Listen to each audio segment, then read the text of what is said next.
Thank you for joining. I'm Dr. V. I am Dr. Horn.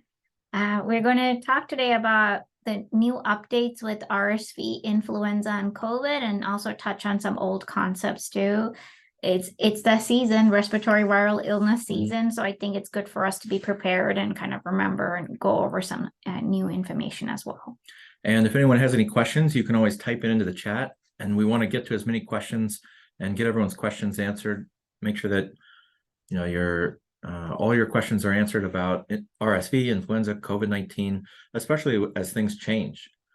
Every year the recommendations change a little bit, and so if you have any questions about it, please ask, and we'll see if we can answer everything that you have. Let's see. I want to take the adaptation.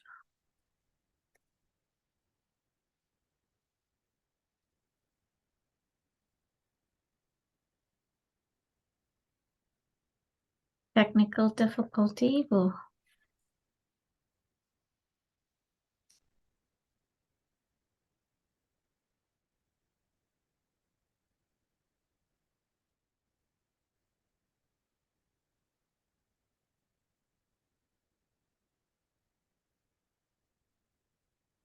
We're going to share the screen again. There, is everyone able to see the screen? Oh, perfect.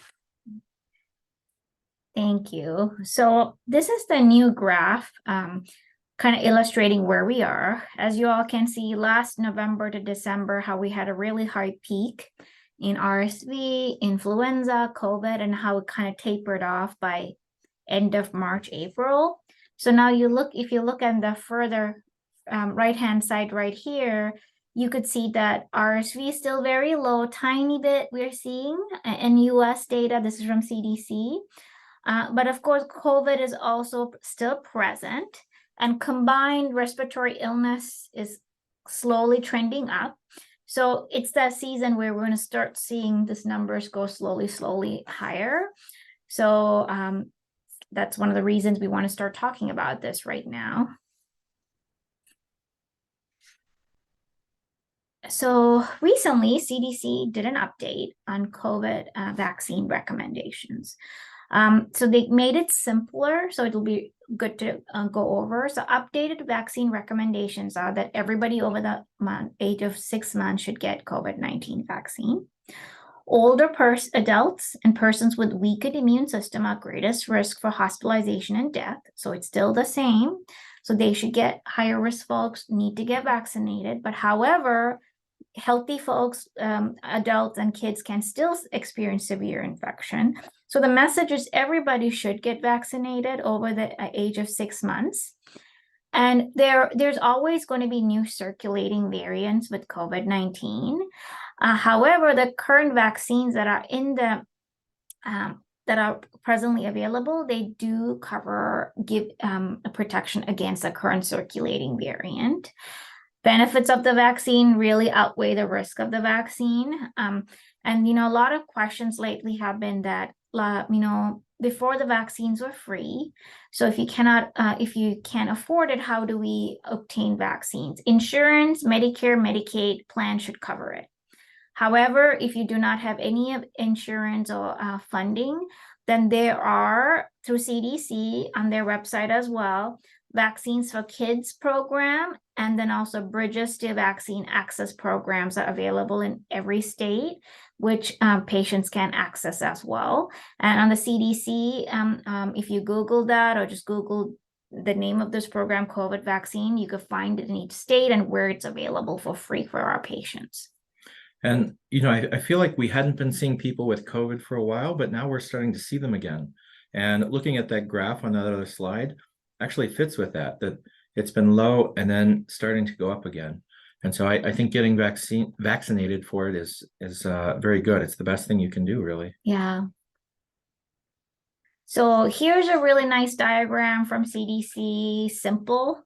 So if you're unvaccinated, less than 4 years of age, so 6 months to 4 years of age, if you've never gotten any vaccine for Moderna and Pfizer, you need 2 doses for Moderna and 3 doses for Pfizer.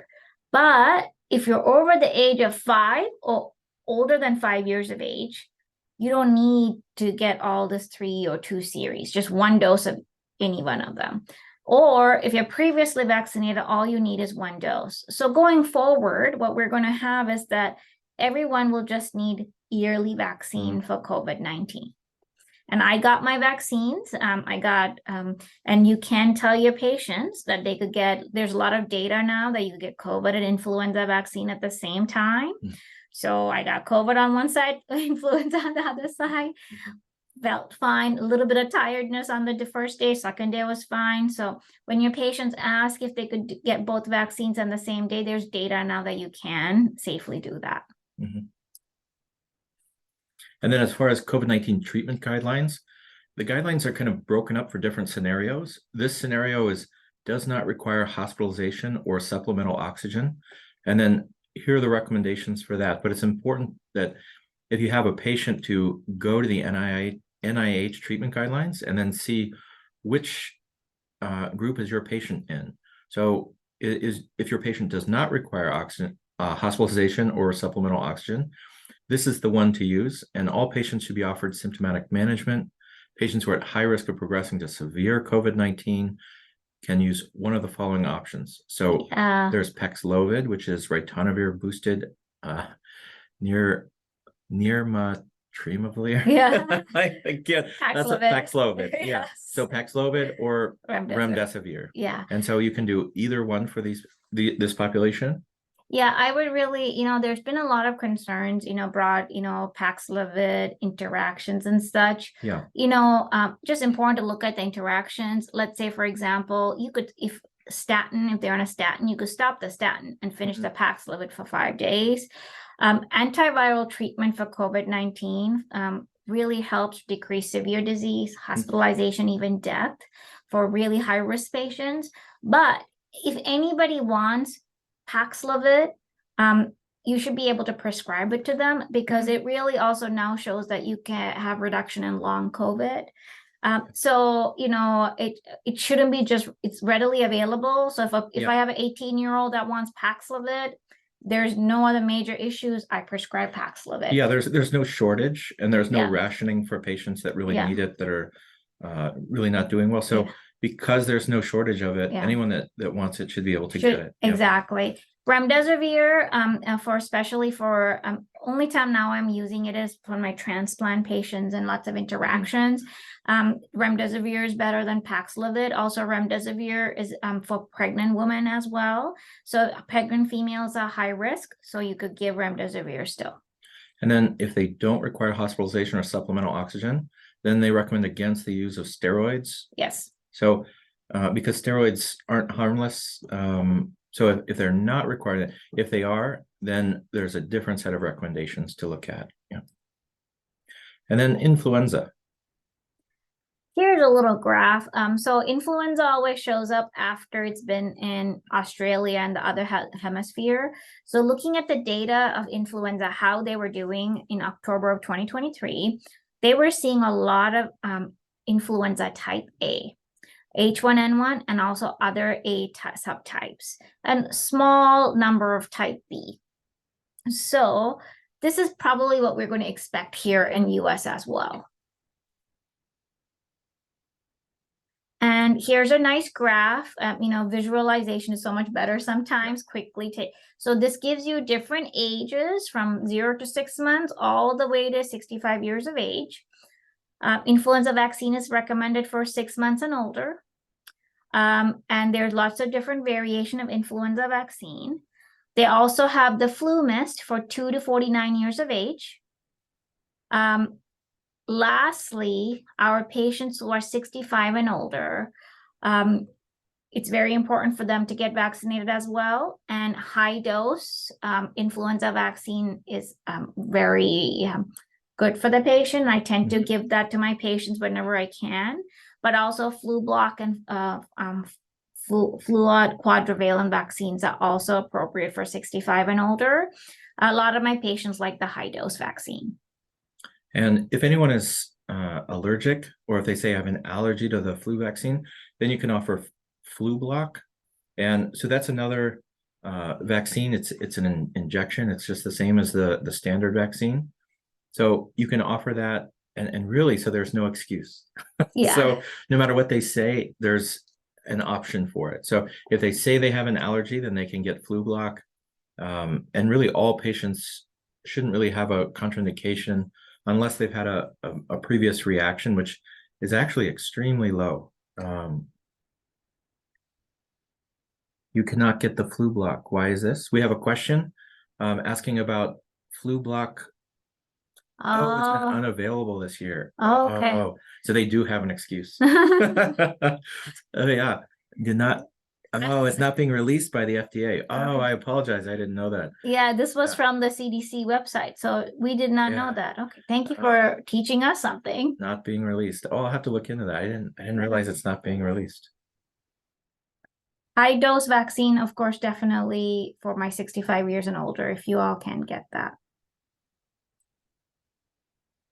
And then as far as when patients come in with influenza, we do recommend wearing a face mask. I think everyone here is familiar with, the precautions and the patient isolation with influenza, but wearing a face mask when entering the room that has suspected or confirmed.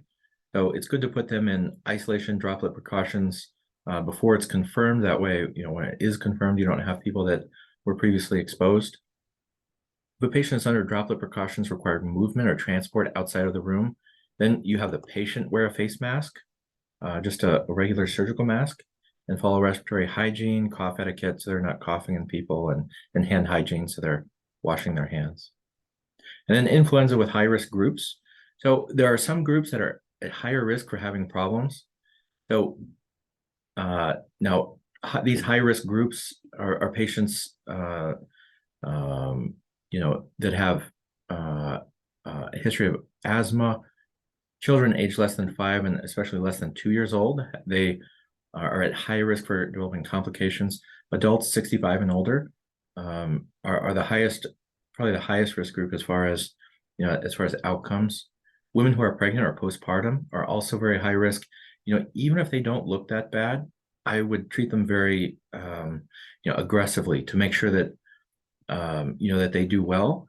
And not because I don't really lump them in with your standard patients. If they're pregnant or postpartum, then they're high risk of having problems. American Indian, Alaska Natives, extreme obesity, and residents in nursing homes and chronic care facilities. And now, as far as testing, now when it comes to influenza-like illness, now if there's an outbreak, then you want to think you want to treat it like influenza, and so that means you can start influenza treatment without a positive test. If your suspicion is very high, which it should be at an outbreak. Most patients, if they have a negative influenza test in an outbreak, that's going to be a false negative. So really, you don't even need to test if it's widespread in the community. Yeah. And also, if it's widespread, we'll touch a little bit on PCR testing too. Ideally, we like PCR testing. I'm hearing that we all used to use respiratory pathogen screen a lot in the hospital and stuff, but I'm hearing insurance are not going to cover that anymore. So if folks who are using it, there's a lot of difficulty getting that covered. So if you're going to use a standalone influenza PCR, or some people have the fourplex where they have RSV, influenza, and COVID together, that might be appropriate when available. Antigen testing is okay. You get a lot of false positives sometimes, but let's say in December, there's a lot of influenza cases in the community, so the rate is really high. In those cases, you could use the antigen test, and if it's positive, you could assume it's influenza and treat. But if it's negative, doesn't mean it's really negative. You might have to get a PCR or check for COVID and RSV as well. So antigen has a place when the infection rate is really high, but otherwise PCR is preferred. And so that'll cut down the cost. Yeah, but just this year, I'm finding out that the respiratory pathogen screen reimbursement from insurance is very difficult, especially if it's done. So, but the fullplex or standalone PCR is much better reimbursed for hospitals and healthcare facilities.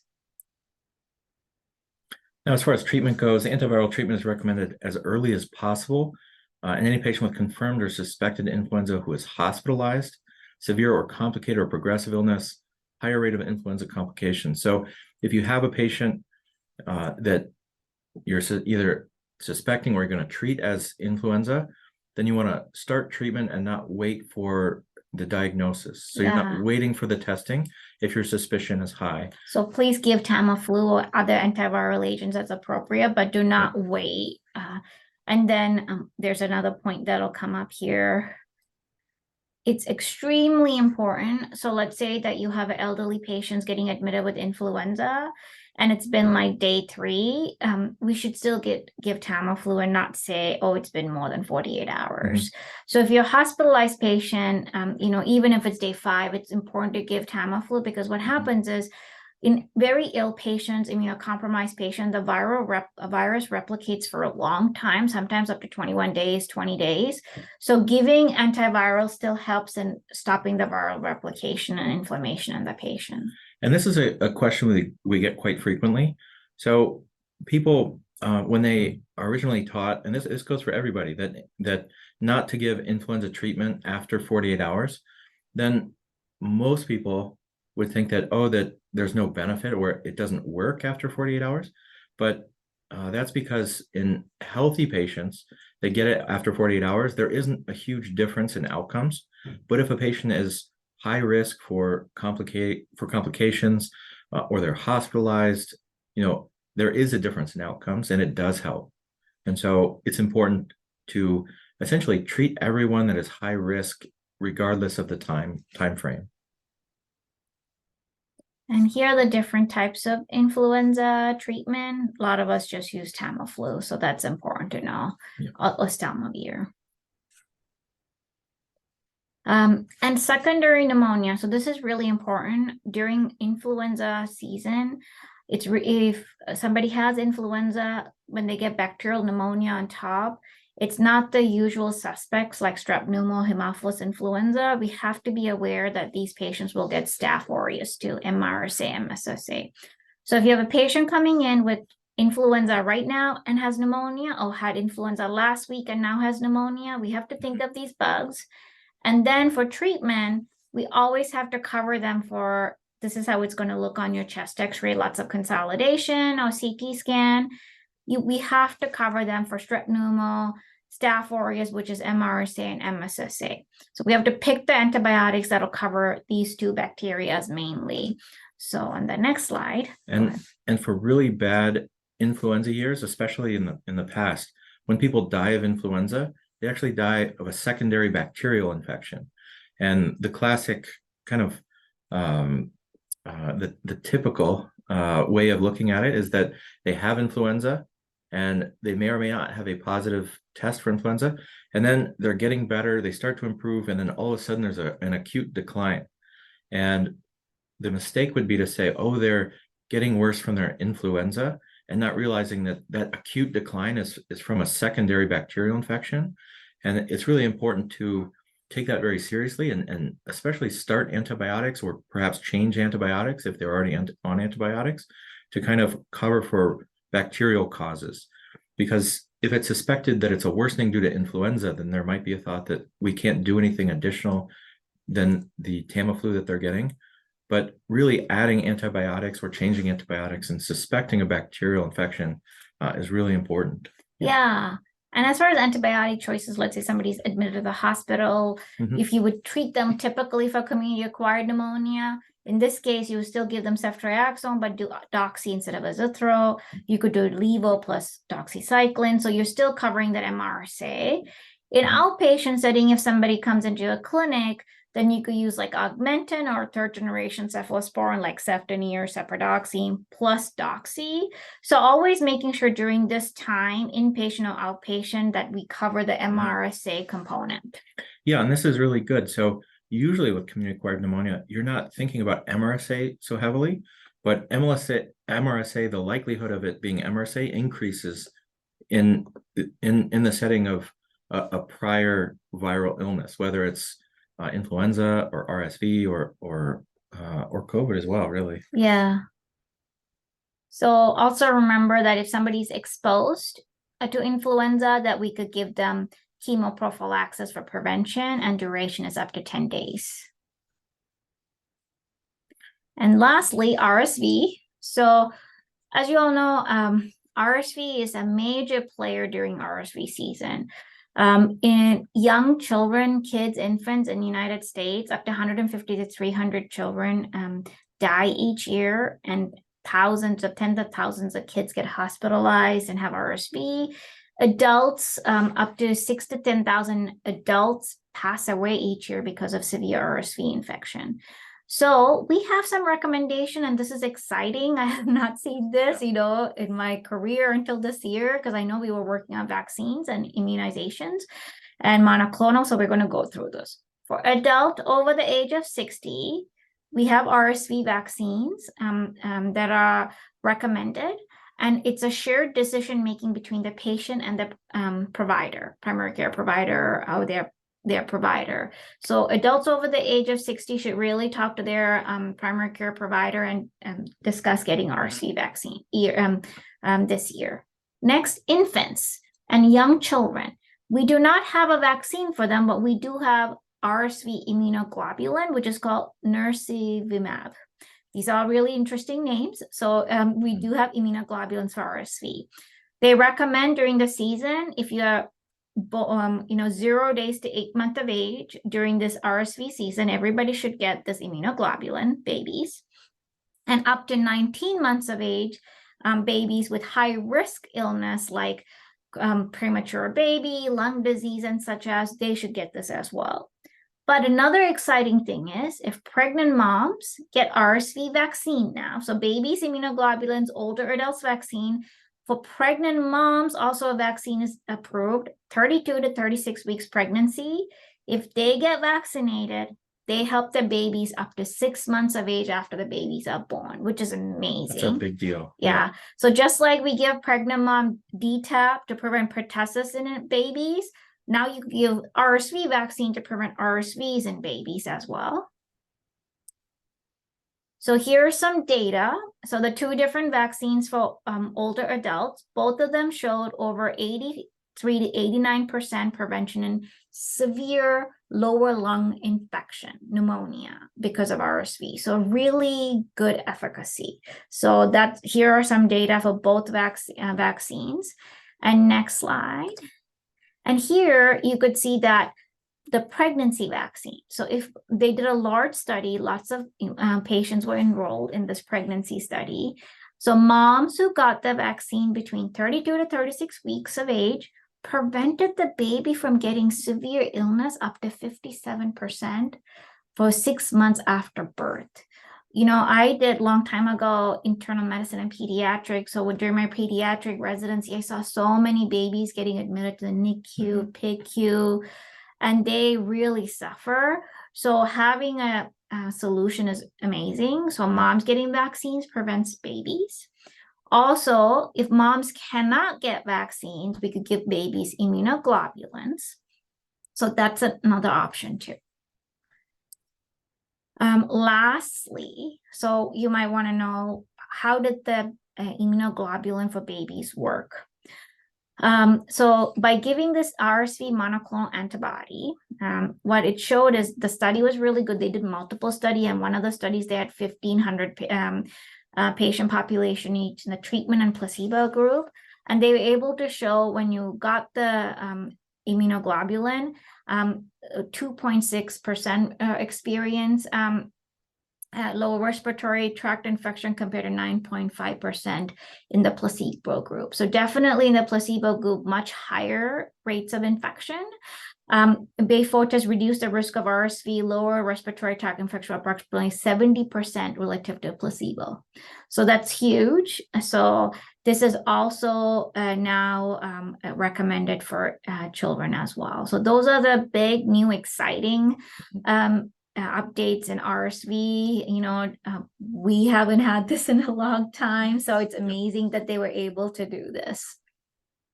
Yeah, it should cut down on a lot of hospitalizations, hopefully. Yeah.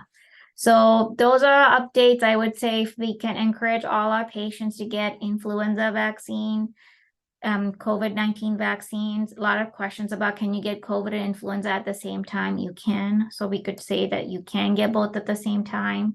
Lastly, when a lot of people ask me, can you get RSV at the same time? We don't have enough data. So what I have been saying is, like, if you get COVID and influenza, wait a week to get the RSV, or get RSV first and wait a week to get the other two at the same time. So however you all want to work that out, but it's really important that we educate our patients and our frontline healthcare workers so we could offer this to our patients. Any questions you all have? It's a very brief highlight of the viruses that are coming. Well, thank you. And please let us know if there's any other topics you would like us to cover. All right. Thank you, everybody.